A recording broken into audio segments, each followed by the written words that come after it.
All right, well, welcome. This is Mike Lopez with On Point Preparedness, and today we have a very important topic to talk with you about. And on the surface, it's something that we're all pretty much aware about, and that is the chronic record cold temperatures that have been sweeping the nation over the past 2 years.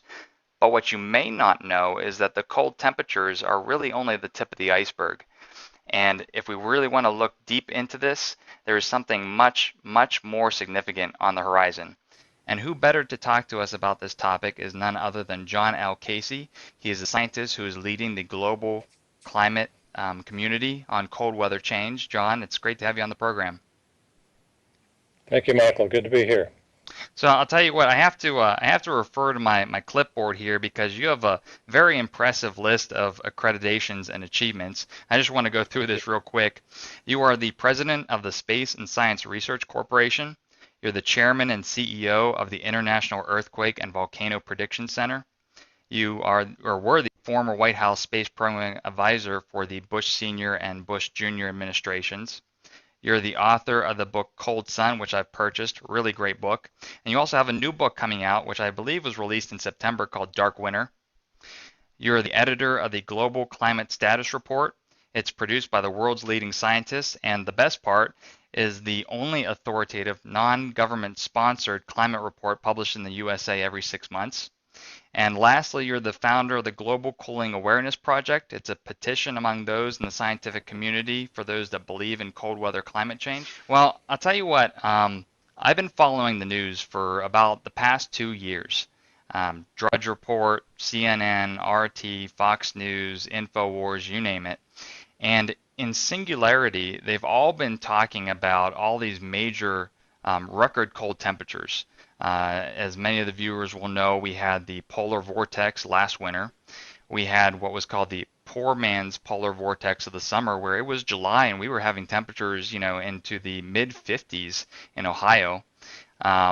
We've had some freak snows in September. I know some of the northern states got some September snow. We've had record cold temperatures, as I've just said previously, record snowfalls. But this really isn't just limited to the cold temperatures.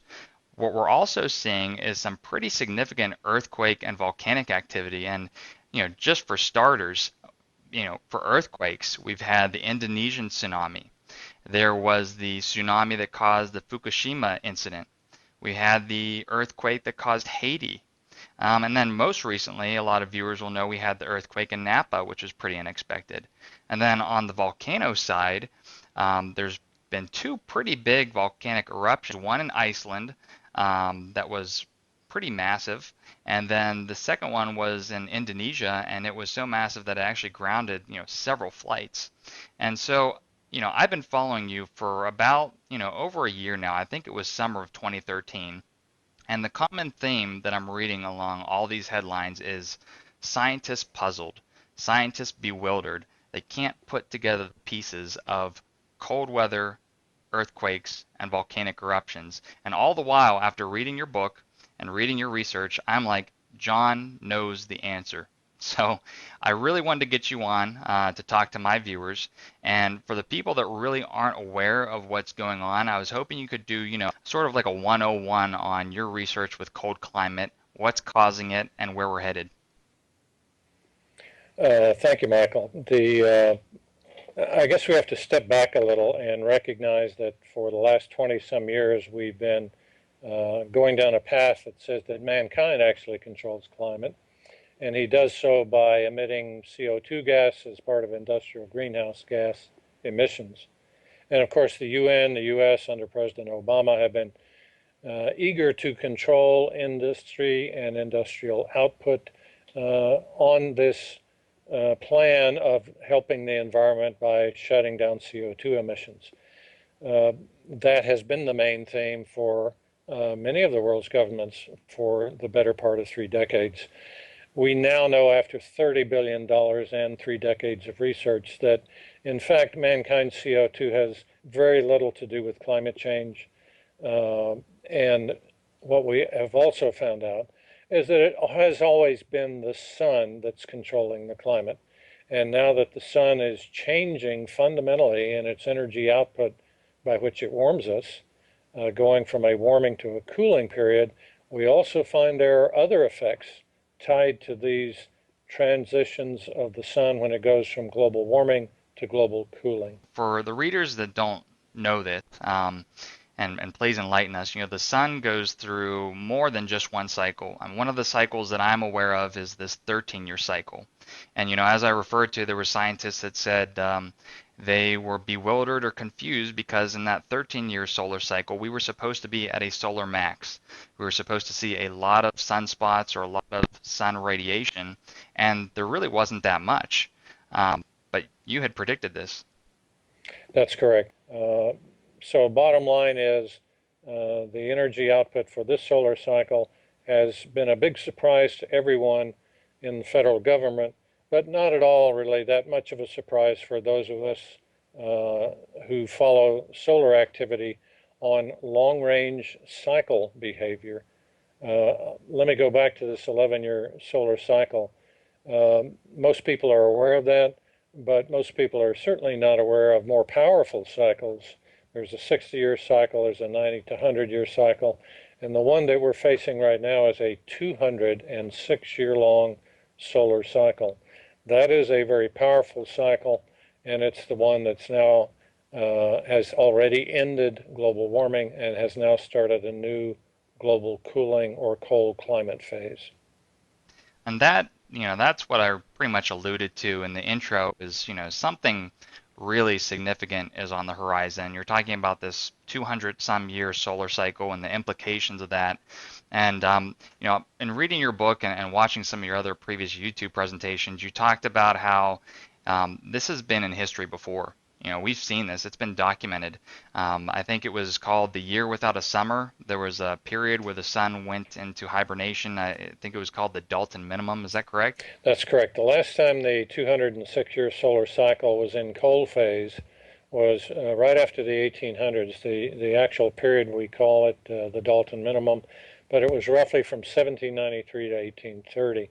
We were still coming out of the Little Ice Age at that point. Which is an even longer cycle, but the 206-year cycle took what little warming we had at that time and sent us right back into a cold era. And also during that time, we had a major volcanic eruption and the largest earthquakes in U.S. history. And as a result, when the dust from the volcano struck back in 1816, we did in fact have a year without a summer. We had snow in the middle of August. The crops that had already been heavily damaged by the cold that survived were wiped out in August. So it was a very difficult time. And we're forecasting a similar, very difficult agricultural period going forward with more earthquakes, record volcanic eruptions, and deep cold, which will really devastate the planet's agricultural systems, not just here in the U.S., but worldwide. And that's what really concerns me when I first started following your research, because back in the late 1700s, 1800s, I'm absolutely positive that people were way more self-sufficient than they are today. What you have today is centralization. And with centralization, it's almost as if any link in the chain that's broken means it's broken for everyone. Do you agree with that? I would, and there are a number of fundamental reasons for it. Number one, when the last solar hibernation, as we call it, these cold eras came around 206 years ago, we had only 1 billion people on the planet, and even here in the United States, there were only 5 million citizens, not including Native Americans. So we were a vastly different country back then, and the vast majority of those people were farmers. They raised their own food. They took care of themselves. There was no government assistance whatsoever. And so when tough times came along, they chopped wood for their fire and they stored and smoked food and fed themselves. So right now, what we find out is that I believe since 2007, 2008, more people now live in urban areas and are totally dependent on either the government or the food distribution system and have no means whatsoever to grow their own food. And that's on top of the other ill effects of the cold, which is, of course, people being affected by the cold, power losses which will occur during the cold. And one of the big collateral effects, of course, is social upheaval, food riots, warfare. These are very difficult times when we go into a solar hibernation or a deep cold era. So, John, I want to get your overall opinion on preparedness because, when people watch the news today, they see the world fraying apart at the seams. You have Ebola spreading all across the world. You have ISIS growing every day and their wish to destroy America. Our border is as porous as a sieve. You have a new Cold War between Russia and the United States. You have civil wars breaking out almost, once a quarter here throughout all these different countries. And it's almost as if there's a Right. fatigue with the doom and gloom news. So, for you trying to convince people about the coming cold era and the necessity to prepare, how do you get that message across to these people who are already overwhelmed by all this other bad news? A good question. The regrettable aspect of climate change is it takes a long time to change. We're talking many years and decades, as opposed to weather, which changes frequently and year to year, even on major scale. But if you look at uh, what we can expect, if we go back and look at history, we'll have a pretty good idea what to expect and when. Usually we see that these new cold eras uh, are fairly dramatic. When they do start to get cold, they get cold fairly quick and fairly steep in terms of temperature drop. Right now, we're looking at fairly substantial record cold uh, beginning in a year and through the 2020s. The late 2020s and the 2030s will be the worst. Mathematically, the bottom of the cold era will be 2031, according to my research, but others say it could be either side of that. The bottom line is that we will see the most difficult period of time once the crops start to get damaged. We've had a record crop in corn, wheat, and soybeans pretty much, certainly in corn this year. We're basking in the remaining warmth that we've had as the solar cycle 14 passes its peak of heating, and we expect to drop off very rapidly here in the next few years. And then within 5 or 6 years, we'll be at a point where we'll be able to forecast whether the Dalton class of minimum, which we have predicted, is going to come around, or even worse, what the Russians are saying, that a little ice age will begin in the next 11-year solar cycle. Either will be very difficult times because we're going to get crop damage, people won't have enough food, and again, go back and look at history. Go study the last period of time. Read Cold Sun or read Dark Winter or other books on the market, and there are several good ones that describe what happened during the last period of the early 1800s. Um, but it's going to take the first big shock of a major crop damage before people really take this seriously. We can withstand brutal winters if we have cold and all of our power grid operating.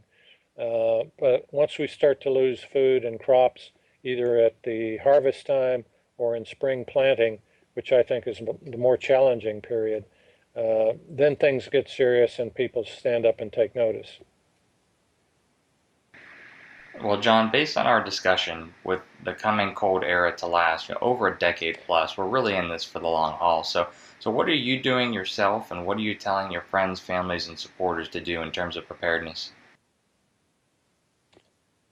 Well, I tell them what I tell all of the people I speak to. I've given many, many, many conferences and radio interviews, and the message is always the same.